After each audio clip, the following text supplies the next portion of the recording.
Oke guys, kali ini aku buat tutorial cara menyembunyikan jumlah subscriber pada channel YouTube tanpa aplikasi.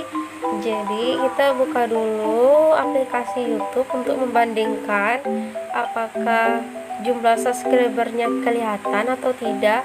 Yang aku lihat sekarang masih terlihat guys jumlah subscribernya. Kalau kalian pengen menyembunyikan jumlah subscribernya, bisa kalian setel dulu di Google Chrome. Kita buka ya guys.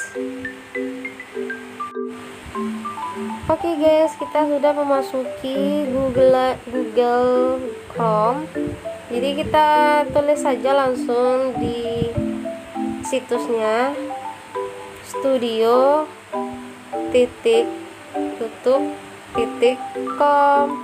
Jadi supaya kalian lebih mudah mengetiknya, mending kalian tulis saja situsnya daripada kalian cari di pencarian Google. Nanti takutnya akan diarahkan ke aplikasi YouTube Studio guys.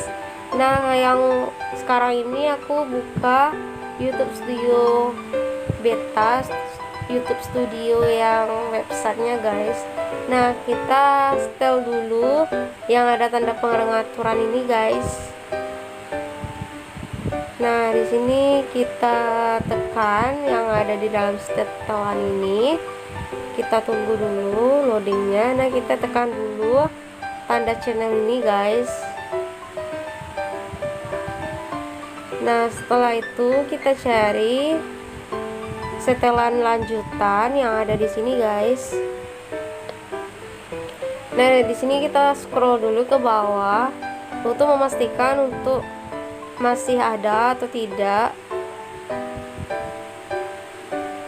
Nih ada keterangannya jumlah subscriber. Di sini kan masih aktif nih jumlah subscriber yang pada channel YouTube aku. Jadi kalau kalian pengen menutupnya atau menyembunyikan jumlah subscriber kalian bisa matikan saja tanda centang ini guys. Nah, kalau sudah selesai kalian tekan simpan aja langsung guys.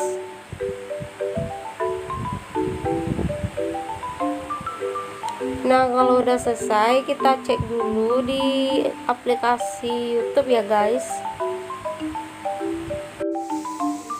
Tada, sudah selesai yang aku setel tadi guys, dan jumlah subscriber aku udah tersembunyi. Dan kalau kalian pengen tahu gimana caranya, ikuti alurnya ya guys. Dan misalnya kalau kalian pengen cek subscriber kalian bisa coba cek aja di YouTube Studio yang aplikasinya juga bisa, atau di websitenya juga terserah, bisa aja guys ya. Iseng-iseng aja sih kalau kalian pengen nutupi supaya kalian bisa mencapai target yang kalian inginkan gitu, supaya subscribe kalian itu tidak hilang gitu kan. Nah, sekian dulu tutorial pada hari ini. Kalau ada kesalahan mohon dimaafkan ya guys, dan jangan lupa like, comment, share, dan subscribe ya guys. Jika kalian suka dan tidak suka, beri komentarnya berupa kritikan dan saran. Dan jangan lupa sebarkan link video aku ini ke seluruh teman-teman kalian biar aku lebih semangat buat kontennya. Oke, see you next time, bye bye.